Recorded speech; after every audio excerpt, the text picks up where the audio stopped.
আন্দোলন দমনে বাংলাদেশে প্রাণঘাতী অস্ত্রের ব্যবহার হয়েছে, অ্যামনেস্টি ইন্টারন্যাশনাল।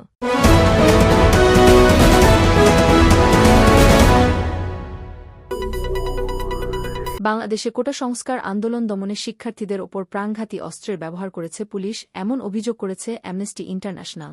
সহিংসতার ৩টি ভিডিও বিশ্লেষণ করে এ ঘটনার প্রমাণ পাওয়া গেছে বলেও দাবি করে লন্ডন-ভিত্তিক মানবাধিকার সংস্থাটি বৃহস্পতিবার ২-৫ জুলাই বাংলাদেশের কোটা সংস্কার আন্দোলন নিয়ে একটি বিবৃতি প্রকাশ করে মানবাধিকার সংস্থাটি এতে বিক্ষোভকে কেন্দ্র করে কারফিউ জারি এবং ইন্টারনেট সেবা বন্ধ করে দেওয়ার অভিযোগ করে অ্যামনেস্টি ইন্টারন্যাশনাল, যা মানবাধিকার পরিস্থিতি পর্যবেক্ষণে প্রতিবন্ধকতা তৈরি করে বলে দাবি সংস্থাটির। বিক্ষোভ দমনে নিরাপত্তা বাহিনীর সদস্যদের মানবাধিকার লঙ্ঘনের সব ঘটনার স্বাধীন ও নিরপেক্ষ তদন্ত দাবি করে অ্যামনেস্টি। পাশাপাশি আন্দোলনে নিহতদের পরিবারের সদস্য ও আহত ব্যক্তিদের রাষ্ট্রীয় উদ্যোগে পুনর্বাসনের দাবি জানানো হয় বিবৃতিতে।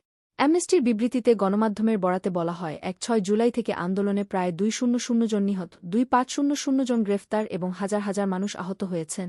মামলায় আসামি করা হয়েছে ৬-১ হাজার জনকে।